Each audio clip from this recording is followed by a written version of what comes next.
प्रिय विद्यार्थियों, गौतम धर्म सूत्र के द्वितीय प्रश्न के जो चतुर्थ अध्याय है उससे हम आज अध्ययन प्रारंभ करेंगे कि पिछले अध्यायों में हमने देखा कि किस प्रकार से जो वर्णाश्रम व्यवस्था है इसका वर्णन इस गौतम धर्म सूत्र में किया गया है। साथ ही साथ जो राजा है उस राजा के स्वामित्व, राजा के गुण, उसके अधिकार, उसके कर्तव्य, इसका वर्णन किया गया।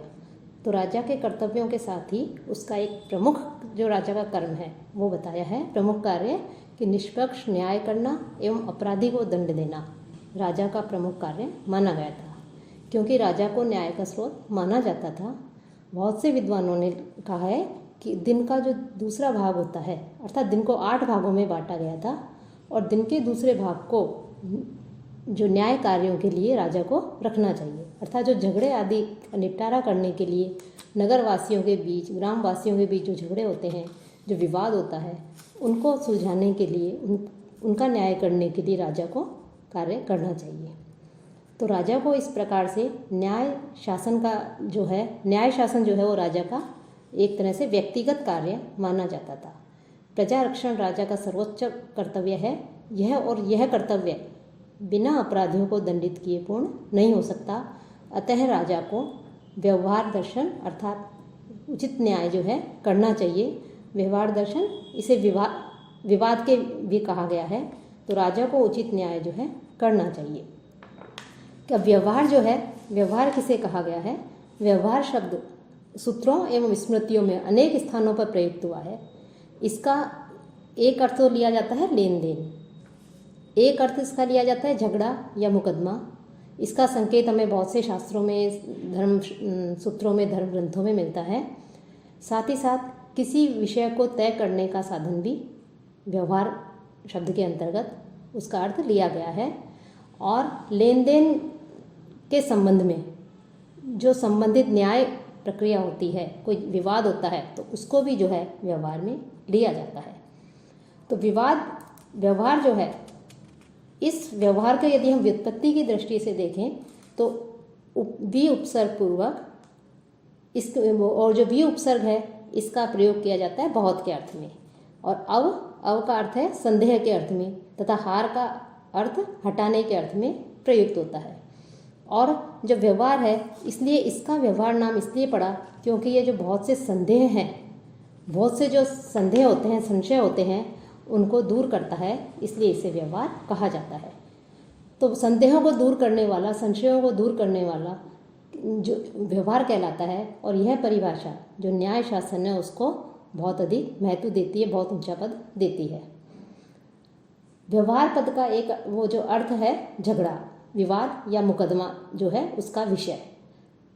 तो यदि कोई व्यक्ति दूसरों को धर्म सम्मत जो नियम बताए गए हैं, स्मृति नियमों, धर्म नियमों के विरुद्ध जाकर के उसको प्रताड़ित करता है, उसको हानि पहुंचाता है, उसको चोट पहुंचाता है, उसके प्रति अन्यायपूर्ण व्यवहार करता है, तो वह राजा या न्याय अधिकारी को सूचित करता है। इसे व्यवहार पद भी कहा गया है। तो इसी को जो है व्यवहार पद कहते हैं।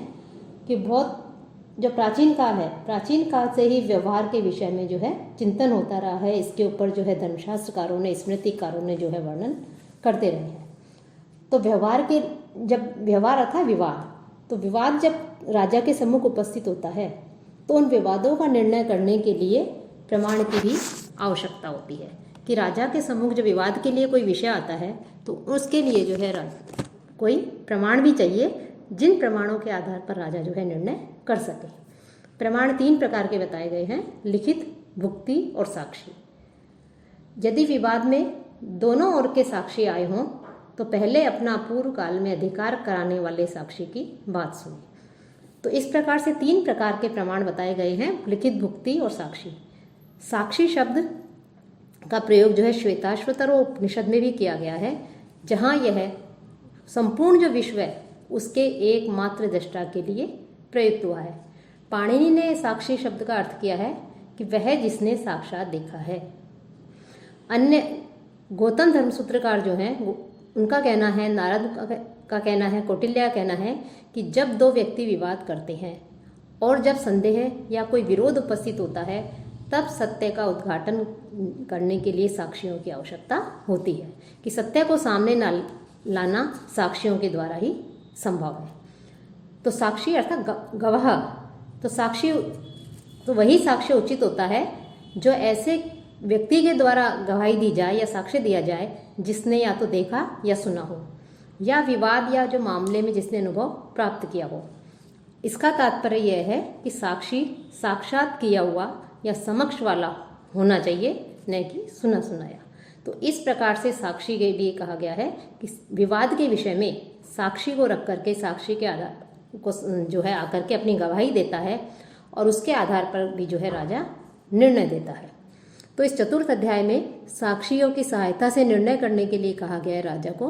साक्षी के क्या गुण होने चाहिए, उन गुणों के विषय में बताए हैं। साक्षियों के दोष, दंड या जो उनके विचार हैं उसका बताया गया है। असत्य भाषण करने वाले साक्षी हैं, उनके विषय में वर्णन किया गया है। तो विवादों का जो निर्णय किया जाता है उसके लिए साक्षी की क्या आवश्यकता होती है, साक्षी कौन होते हैं, उनमें क्या गुण होने चाहिए, किस प्रकार का भाषण करने वाले होने चाहिए, तो इसके विषय में इस चतुर्थ अध्याय में जो है वर्णन किया गया है। तो इस चतुर्थ अध्याय में साक्षी का वर्णन करते हुए सबसे पहला सूत्र है विप्रतिपत्तो साक्षी निमित्ता सत्य व्यवस्था, कि विप्रतिपत्तो कि जटिल विवाद होने पर सत्य साक्षी निमित्ता, साक्षी जो है उन साक्षियों की सहायता से, साक्षियों के द्वारा जो है क्या किया जाए, सत्य व्यवस्था, सत्य का निर्णय किया जाए। कि यदि कोई विवाद उत्पन्न होता है, किसी विषय को लेकर के कोई विवाद की स्थिति उत्पन्न होती है, तो वहाँ पर जो साक्षी यदि गवाही देने कोई आता है, साक्षी हैं, तो उन साक्षियों की सहायता से राजा को जो है वो निर्णय करना चाहिए कि साक्षी को ने जो कुछ भी देखा है, सुना है, अनुभव किया है, उसके आधार पर आकर के वो गवाही दे, और उसकी गवाही को भी सुने और अन्य तथ्यों को भी राजा ध्यान में रखते हुए जो है वो निर्णय करे। तो इस प्रकार से इसके लिए कहा गया है। साथ ही आगे कहते हैं कि साक्षी कैसे होने चाहिए।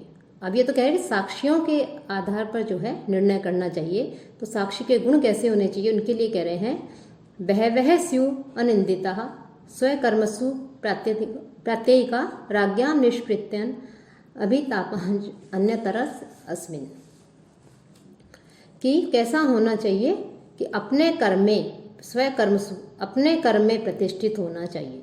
स्वकर्मसु प्रत्ययिका, कि अपने कर्म जो है, अपना जो कार्य है उस कार्य में प्रतिष्ठित साक्षी होना चाहिए। कि वर्णाश्रम व्यवस्था में जो कार्य बताए गए हैं उसके लिए अपने उन धर्म सम्मत कार्यों में संलग्न रहना चाहिए, धर्म विरुद्ध कार्यों को करने वाला नहीं होना चाहिए, राजा का विश्वास पात्र होना चाहिए, और दोनों के प्रति कि जो वादी और प्रतिवादी, अर्थी और प्रत्यर्थी जो है, दोनों जो पक्ष हैं, जो विवाद जिनके बीच में विवाद है, तो उनमें किसी के प्रति भी पक्षपात की भावना नहीं रखने वाला होना चाहिए, या द्वेष की भावना जो है वो रखने वाला नहीं होना चाहिए। कि किसी के प्रति भी न तो बहुत अधिक अनुराग की भावना रखे और न द्वेष की भावना रखे। तो इस प्रकार से साक्षी को इस गुण से युक्त होना चाहिए, और ऐसे गुण, इस प्रकार के गुणों से युक्त जो साक्षी हैं वो अपि शूद्रः, जो निम्न वर्ण है, शूद्र वर्ण है, उनको भी साक्षी माना जा सकता है। तो शूद्र वर्ण भी यदि साक्षी बनना चाहता है तो उसे भी जो है साक्षी बना लिया जाता है। तो साक्षी को तपस्वी, दानशील, कुलीन, महाकुल में उत्पन्न, सत्यवादी, धर्म में रत रहने वाला और कुटिलता से रहित, धर्म सम्मत आचरण करने वाला और नित्य नैमित्तिक जो शास्त्र विहित जो अनुष्ठान है उन अनुष्ठानों में रत रहने वाला साक्षी बन सकता है। इस प्रकार से जो है वो साक्षी हो सकता है। साथ ही साथ यदि कोई निम्न वर्ण है तो निम्न वर्ण वाले को भी जो है साक्षी मान लिया के रूप में, यदि वो उपस्थित होता है शूद्र वर्ण भी, तो उसे जो है साक्षी के रूप में वो आकर के जो है अपनी गवाही दे सकता है, उसकी बात को राजा सुन सकता है। तो ये कहा गया है। साथ ही ये कहा गया है कि यदि पहले साक्षी के रूप में नाम नहीं लिखा गया कि यदि कोई गवाही देना चाहता है, साक्षी बनना चाहता है किसी विवाद में, किसी विषय में, व्यवहार के विषय में, तो उसको जाकर के सबसे पहले अपना नाम लिखवाना होता है, नाम बताना होता है कि मैं इसके विषय में गवाही दूंगा, साक्षी दूंगा। लेकिन यदि पहले साक्षी के रूप में नाम नहीं लिखवाया गया हो तो कोई ब्राह्मण किसी साक्ष्य के लिए किसी अब्राह्मण के कहने पर पकड़कर नहीं लाया जा सकता। अर्थात कोई ब्राह्मण से भिन्न वर्ण का कोई व्यक्ति है और वो पहले उसका नाम नहीं लिखवाया गया और बाद में यदि वो कहे कि नहीं वो ब्राह्मण वर्ण का व्यक्ति जो है जिसका किसी का भी नाम ले, तो उसे जो है फिर अचानक से उसे कह करके नहीं बुलाया जा सकता। नाम लिखा हुआ है तब तो उसे बुलाया जा सकता है, लेकिन यदि नाम नहीं लिखा हुआ साक्षी के रूप में तो उसे नहीं बुलाया जा सकता। न संवेता पृष्ठः प्रभु, और राजा द्वारा न बुलाए गए और न पूछे गए लोग न बोलें कि राजा जिन्हें बुलाए गवाही देने के लिए और जिनसे पूछे उन्हीं लोगों को आना चाहिए। जिनको बुलाया जाए वो ही आए और जिनसे पूछा जाए उन्हें वही लोग जो है आकर के अपनी गवाही दे, इसके अलावा अन्य लोग साक्ष्य न दें।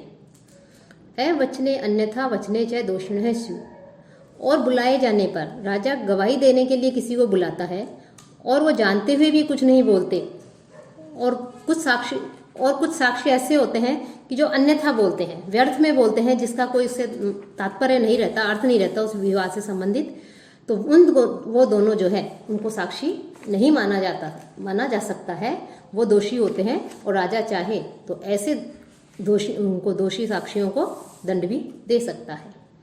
स्वर्ग है सत्य वचन विपर्य नरक है, सत्य बोलने पर जो साक्षी है उस साक्षी को स्वर्ग की प्राप्ति होती है और असत्य भाषण करने पर उसको जो है नरक की प्राप्ति होती है।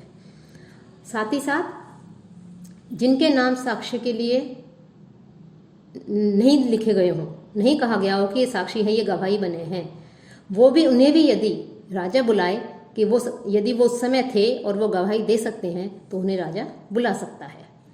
नए पीड़ा कृत्य निबंध है, हिंसा आदि के विवाद में साक्षी जो है उनके नियुक्त होने के नियम का विचार नहीं किया गया है। प्रमत्तो उक्ते, और साक्षी जो है वो असावधानीवश प्रमादवश यदि कुछ कह देता है तो उस पर आक्षेप नहीं लगता है, अर्थात उस पर राजा उसे दंडित नहीं कर सकता। यदि असावधानी से कुछ बोल देता है तो उसे जो है दोषी नहीं माना जा सकता। लेकिन तो साक्षी को गुणों से युक्त होना चाहिए, इस प्रकार से उसको जो है आकर के गवाही देनी चाहिए। लेकिन यदि धर्म और व्यवहार की हानि होने पर साक्षी, सभासद, राजा और अपराधी इन सभी के ऊपर जो है दोष आ जाता है कि यदि धर्म सम्मत जो है निर्णय करना चाहिए, लेकिन यदि साक्षी के कारण या अन्य कारण भी जो है यदि किसी विषय के ऊपर विवाद हो रहा है और उस विवाद में धर्म विरुद्ध यदि धर्म की हानि होती है, लोक की हानि होती है, तो उसमें साक्षी को तो दोष लगता ही लगता है। उसके साथ साथ जो सभासद हैं, राजा है और अपराधी हैं, उन सभी के ऊपर जो है वो दंड लगता है, उन सभी को दोषी माना जाता है, सभी पर दोष आता है। कि शपथे ने के सत्य करना, कुछ आचार्यों का कहना है कि जो साक्षी हैं उन साक्षियों को शपथ दिलाकर उनसे सत्य भाषण कराया जाए। कि हम भी देखते हैं कि कोई न्यायालय है, उस समय राजा के सम्मुख जो है विवाद होने पर राजा के सम्मुख जाया जाता था, वो उस समय के न्यायालय होते थे। आज भी हम देखते हैं, मूवीज़ में देखते हैं, उसमें टीवी पे देखते हैं या वैसे देखते हैं, कोई विवाद होता है और जब हम न्यायालय जाते हैं तो वहाँ जो है जो गवाह होता है उसको शपथ दिलाई जाती है कि गीता पे हाथ रख के कहो, हम कसम खाते हैं जो कुछ कहेंगे, सच के सिवा कुछ नहीं कहेंगे। तो इस प्रकार से जो शपथ दिलाई जाती है वही शपथ की व्यवस्था जो है प्राचीन काल में भी, धर्मशास्त्र काल में भी थी। उस समय भी उनको शपथ दिलाई जाती थी। और शपथ कैसे दिलाई जाती थी, ये 13वें सूत्र में बताया है। तद्देव राज ब्राह्मण संसदी स्याद अब्राह्मणानाम, कि ब्राह्मणेतर जो वर्ण है, ब्राह्मण के अलावा जो वर्ण है, उनको देवताओं के निकट जाकर के शपथ दिलाई जाती थी कि तुम ईश्वर की शपथ लेकर कहो, जो कहोगे सच कहोगे। और राजा के समक्ष या जो ब्राह्मण है, उन ब्राह्मणों की जो सभा है जहाँ बहुत सारे विद्वान ब्राह्मण एकत्रित हैं, उन सभी ब्राह्मणों के समक्ष जो है उसे शपथ दिलाई जाए कि जो कुछ कहेंगे वो सत्य कहेंगे। तो इस प्रकार से उन्हें शपथ दिलाई जाती थी। साथ ही साथ शूद्र पशुन ऋते साक्षी दशहंती, कि जो छोटे पशु माने गए हैं, शूद्र पशु कि जो भेड़ है, बकरी है आदि, इनके विषय में यदि कोई विवाद उत्पन्न होता है कि यदि किसी का पशु किसी ने चुरा लिया, किसी की हत्या कर दी, किसी को चोरी कर ली, तो उस विषय में यदि विवाद होता है छोटे पशुओं के विषय में, और साक्षी यदि असत्य भाषण करता है कि जो वास्तविकता है उसको छिपाता है, तो उसे 10 पशुओं के वध के बराबर उससे पाप लगता है। कि बताया गया है कि उसे 10 पशुओं को मारने पर जो पाप लगता है वो उस साक्षी को लगता है। साथ ही साथ गाय, अश्व, मनुष्य और भूमि के विषय में भी असत्य भाषण करने पर साक्षी को जो है क्रमशः उत्तरोत्तर 10 गुना तत्त जिस प्राणियों के वध के पाप का भागी बताया गया है कि जिस प्राणी के वध होता है, जिसके विषय में जो है व्यवहार होता है, विवाद होता है, और वो यदि असत्य भाषण करता है तो उत्तरोत्तर 10 गुना जो है वो पाप का भागी होता है। कैसे? यदि गाय को लेकर के जो है कोई विवाद उत्पन्न होता है और उसके विषय में असत्य भाषण बोलता है कोई गवाह या साक्षी, तो 100 गायों के वध का वो दोषी माना जाता है। अश्व के विषय विवाद होने पर, असत्य बोलने पर 1000 अश्व के वध का दोषी माना गया है। मनुष्य के विवाद में असत्य साक्ष्य देने पर, झूठा साक्ष्य देने पर 10 सहस्त्र मनुष्यों के वध का पाप लगता है। और भूमि के विषय में असत्य बोलने पर उस भूमि का स्वामी जिस जाति का हो, जिस भी वर्ण का हो, जिस भी जाति का हो, उस जाति के 1 लाख पुरुषों के वध का जो पाप लगता है वो पाप उसको लगता है। कि यदि भूमि को लेकर के किसी ने किसी के भूमि पर अधिकार कर लिया और उस भूमि को या उस पर जो है खेती आदि करने लग गया, उसको अपने अधीन कर लिया, तो उसको लेकर के कोई विवाद हो और यदि उस विवाद में यदि साक्षी असत्य बोलता है, झूठ बोलता है, तो असत्य भाषण करने पर उस भूमि का स्वामी, वास्तव में जो उस भूमि का स्वामी जो जिसने उस पर अधिकार किया हुआ है, वो जिस जाति का होता है, जो उसका स्वामी है वास्तविक, उस जाति के 1 लाख पुरुषों के वध का वो भागी होता है। यदि ब्राह्मण जाति का है तो 1 लाख ब्राह्मण जाति के मनुष्यों के वध करने पर जो पाप लगता है वो उस भूमि के विषय में असत्य भाषण करने पर लगता है। साथ ही साथ सर्वम व भूमो, भूमि के विषय में असत्य बोलने पर साक्षी संपूर्ण मनुष्य जाति की हत्या का दोषी होता है। हरणे नरक है, और भूमि का हरण करने पर, भूमि को छीनने पर, अपना अधिकार कर लेने पर, जिसका है उसको उसे जबरदस्ती छीन करके स्वयं अपना अधिकार कर ले दूसरा, तो उसे नरक की प्राप्ति होती है।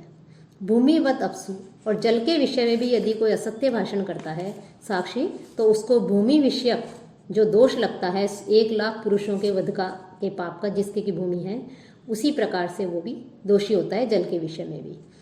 साथ ही साथ मैथुन संयोगे च, व्यभिचार विषयक असत्य भाषण में भी भूमि विषयक असत्य भाषण के समान ही साक्षी को दोष बताया गया है। मधु और घी, इसके विषय में यदि कोई विवाद उत्पन्न हो और असत्य बोलने पर शूद्र जो है वो पशु विषयक असत्य भाषण के समान दोष का भागी बताया गया है।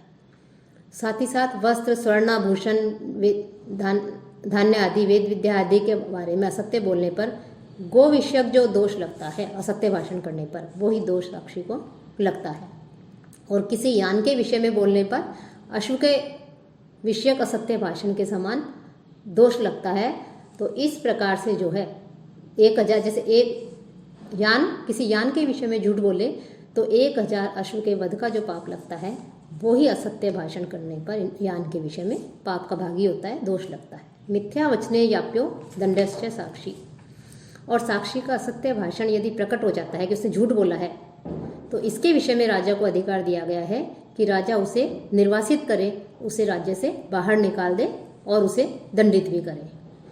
न अनृत वचने दोषो जीवनम चेत अधर्म, यदि असत्य भाषण से, और साथ ही साथ यहाँ ये व्यवस्था भी की गई है, वैसे तो असत्य भाषण का निषेध किया गया है धर्मशास्त्रों में, लेकिन फिर भी यदि किसी के प्राणों की रक्षा होती है यदि झूठ बोलने से, असत्य बोलने से, तो जो दोष बताए गए हैं असत्य भाषण के पहले कि इतना इस प्रकार से वो पाप का भागी होता है, तो दोष साक्षी को नहीं लगते हैं, क्योंकि उसके असत्य बोलने से किसी के प्राण बच रहे हैं, किसी के प्राणों की रक्षा हो रही है।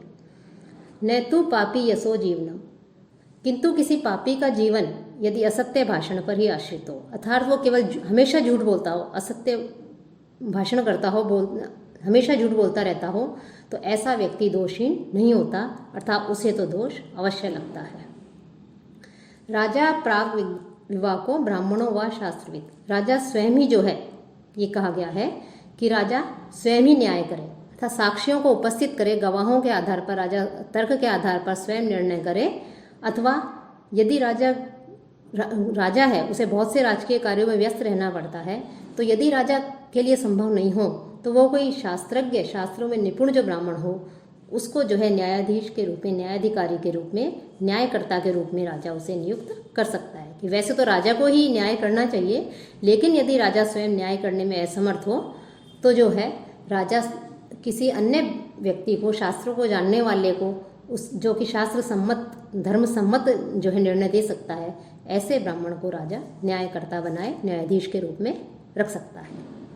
साथ ही साथ प्राग विवाह मध्य भवेत, अभ्यर्थी स्वयं कि जो पीड़ित है, जो मतलब स्वयं किसी के दूसरे ने उसके प्रति जो कोई अपराध किया है, तो स्वयं न्यायकर्ता के निकट जाए।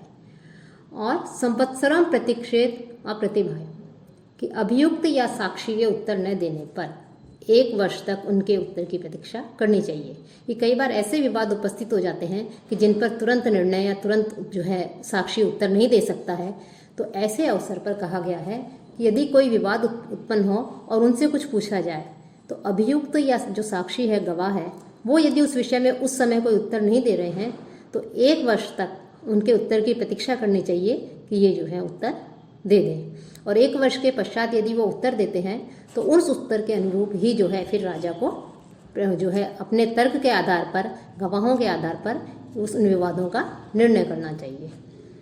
और कुछ ऐसी चीज़ें होती हैं, कुछ ऐसे विवाद होते हैं जिनका निर्णय तुरंत किया जाता है। इनमें गाय, बैल, स्त्री, दासी आदि और विवाह से संबंधित जो विवाद हैं, उनका शीघ्र निर्णय करने के लिए कहा गया है कि इनके विषय में यदि कोई विवाद होता है तो इनमें 1 वर्ष की प्रतीक्षा नहीं करें, अपितु राजा जो है तुरंत इनके विषय में निर्णय ले। आत्तेयी के साथ ही साथ कि बिना विषयों से संबद्ध विवाद में विलंब होने पर हानि की संभावना से उसका निर्णय शीघ्र करना चाहिए।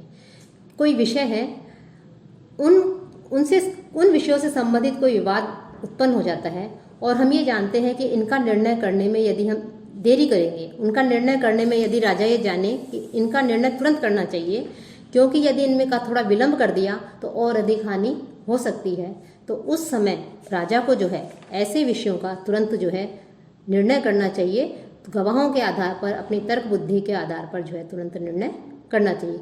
साहस है, स्तेय है, स्त्रियों के संबंधित विवाद हैं, इन विषयों में जो है तुरंत निर्णय करना चाहिए। सर्वधर्मेभ्यो गरीय है प्राग विवाहे सत्यवचनम सत्यवचनम। साथ ही साथ अंत में कहते हैं कि न्यायकर्ता द्वारा पूछे जाने पर सत्य बोलना ही सभी धर्मों में श्रेष्ठ धर्म बना है। अर्थात जो न्याय करने वाला जो राजा है, जिसे न्यायाधिकारी के रूप में नियुक्त किया है, वो पूछे, या राजा ने जिसे किसी ब्राह्मण को, विद्वान ब्राह्मण को, वेदों के ज्ञाता, धर्मशास्त्रों के ज्ञाता ब्राह्मण को नियुक्त किया है न्याय करने के लिए, वो यदि कुछ पूछता है गवाहों से या साक्षी से, तो उन साक्षियों को, उन गवाहों को जो है सत्य बोलना चाहिए। और क्योंकि श्रुति और स्मृति द्वारा विहित जो सत्य है, जो उनमें बताया है, उसके अनुरूप ही उन्हें सत्य वचन बोलना चाहिए। और सत्य बोलना ही श्रुति, वेदों में जो है, स्मृति में, धर्मशास्त्रों में जो है सबसे बड़ा धर्म माना गया है कि सभी धर्मों में श्रेष्ठ धर्म है सत्य बोलना। और जब राजा या न्याय करने वाला न्यायाधिकारी, न्यायाधीश, न्यायकर्ता जब पूछे साक्षियों से, गवाहों से, तो उस समय पर सत्य बोलना ही उनका सबसे बड़ा धर्म माना गया है। तो इस प्रकार से इस 4th अध्याय में जो साक्षी हैं, उन साक्षियों के गुण, उनके विषय में उन्हें किस प्रकार से जो है निर्णय देना चाहिए, किस प्रकार से गवाही देनी चाहिए, राजा कैसे निर्णय दे, किन विषयों में निर्णय दे, असत्य भाषण करने पर क्या दोष लगता है, इन सब का जो है यहाँ पर इस 4th अध्याय में वर्णन किया गया है।